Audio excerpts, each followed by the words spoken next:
Bayangin pas lagi asik-asik main di lapangan, tiba-tiba kaki kita kegores benda tajam sampai berdarah. Pas dilihat, ternyata pelakunya paku berwarna kecoklatan yang udah berkarat. Dan kita langsung panik, soalnya katanya kalau paku berkarat bisa nyebabin kematian. Oke, jadi seberapa bahaya paku berkarat sebenarnya?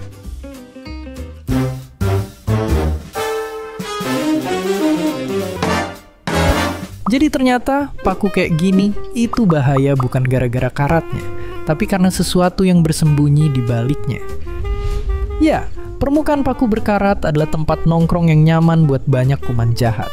Mereka lah yang bisa masuk ke tubuh lewat celah luka kita, bikin infeksi dan bengkak. Tapi tenang, soalnya semua ini sebenarnya masih bisa diatasi sama antibiotik biasa. Kalau gitu, apakah kita bisa tenang-tenang aja kalau kegores paku karatan? Jawabannya, enggak. Ada satu raja terakhir yang bisa ngebahayain nyawa kita. Kuman yang bisa nyerang saraf dan bikin kita kejang-kejang. Mungkin kita udah sering dengar kuman satu ini, tetanus. Biasanya mereka tinggal di tanah, kotoran hewan, dan ya, besi berkarat. Dan mereka punya kekuatan super. Mereka bisa berubah bentuk dan tidur selama puluhan tahun. Nungguin ada kesempatan buat bisa hidup bebas. Dan kesempatan itu mereka dapetin saat kulit kita terluka. Kuman yang tidur bakal langsung bangun dan jadi aktif ngebelah diri. Sistem imun kita langsung sadar, tapi mereka butuh waktu berhari-hari buat ngenalin dan bikin senjata yang pas buat penyerangnya. Masalahnya, bakteri ini bisa ngeluarin racun penyerang sistem saraf yang langsung nyebar ke seluruh tubuh.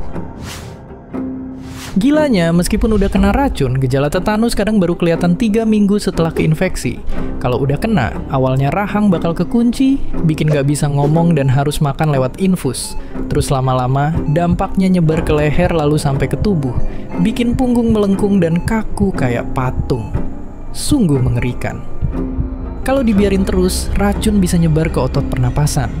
Dada bakal nyeri kayak ditekan, seluruh tubuh kejang, dan organ dalam tubuh kerasa kayak tercekik dan diremas-remas.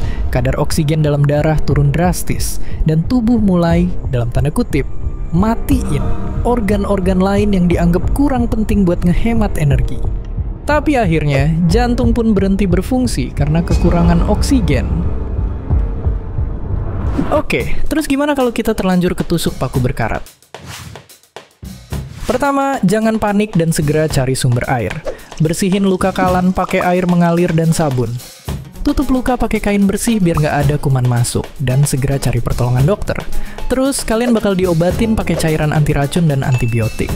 Tapi sebenarnya, kita bisa ngelawan racun tetanus dengan cara ngajarin sistem imun buat menyerang, lewat vaksin. Kalau kita udah divaksin, tahap ini nggak bakal ada. Sistem imun nggak perlu waktu lama buat kenal dan siap-siap, dan langsung nyerang.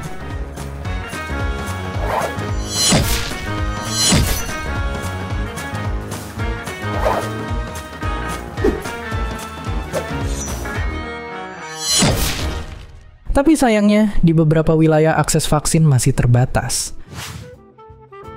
Zaman dulu, orang yang kena tetanus cuma bisa berharap sama keajaiban. Angka kematiannya bahkan bisa nyampe 100%. Ya, kena tetanus mungkin ibarat dapet stempel kematian. Tapi sekarang pengobatan udah canggih dan jumlah kematian akibat tetanus pun turun drastis. Jadi pertanyaannya, apakah kalian udah divaksin tetanus? Dan seperti biasa, terima kasih.